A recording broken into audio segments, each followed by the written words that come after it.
Welcome to Tuesday's Market Sit Rep from the option side of the house here at T3 Live. Matthew Buckley, Chief Investment Strategist, coming to you from the great, not so white Northwest, coming to you from Vancouver this morning, where I'm working with a large Canadian agricultural company. They build very big tractors for farm equipment, so going to be pretty cool to work with these folks, get my finger on the pulse of the Canadian economy and how their ag is doing up here. Yesterday was pretty interesting. Our market was more or less weighed down by China. Okay, and last week we saw some pretty abysmal Chinese industrial output data and some property data, and the market, the FXI, the Shanghai, the Nikkei, they didn't roll over too hard.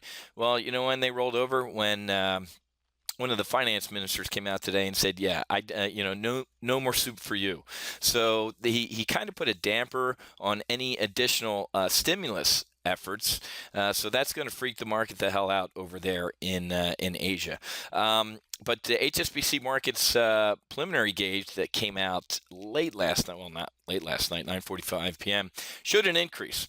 So 50.2 last time, revised a little bit down. They were looking for a 50 print, and we saw a 50.5 out of the flash manufacturing PMI, which, yeah, not too hot, not too cold, but it is a beat. But factory employment slumped to a 5.5-year low. And then, as I said, China's finance minister Liu Jiwu on Sunday said they're not going to alter its policy on the back of all of those economic indicators.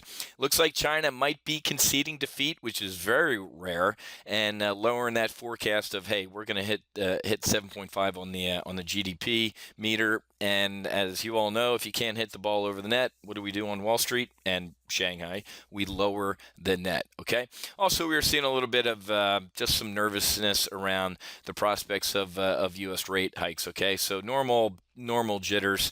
Not a lot of volume on the sell-off, but still a little bit to be concerned about.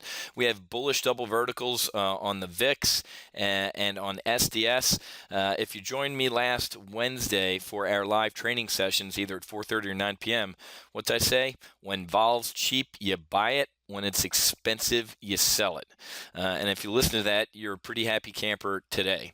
Because after the Fed meeting, last Wednesday, we did our 2 live training sessions for a reason. Because we had that vol implosion. And I said, you know what?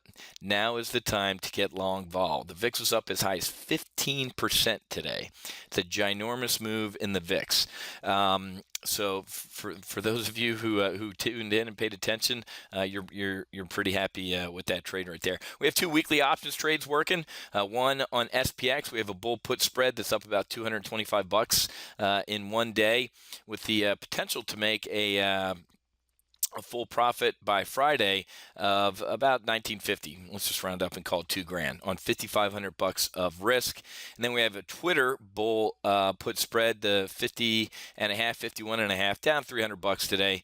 Twitter was flopping around, but not too worried about this one. And this has a max potential profit of $2,100. So we're looking at potential $4,000 in profit on my 2 weekly options trades on about $10,000 in risk. That would be a nice 40% return on risk if both of our bull put spreads go through the uprates there. So pretty happy with what's going on there. On Tuesday's flight schedule, we're going to get some flash manufacturing PMI and a bunch of Fed members speaking.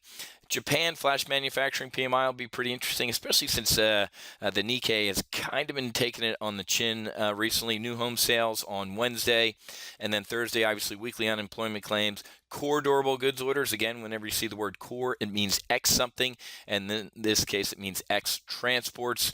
And then on Friday, just some revised University of Michigan consumer sentiment and some final GDP. So good stuff going on here at T3Live.com, especially on the options side of the house. If you haven't grabbed your slot yet, you need to go to T3Live.com/special offer. Special offer, or actually, I think weekly options will work as well there. Yep, T3Live.com/weekly-options. If this page is still up, which it is, we still have a couple slots left, and we released a multi-pay. So, folks, I just showed you 2 trades with a max risk of $10,000. that can return 4 grand in the next 4 days. 40% potential return in 4 days on $10,000 in risk.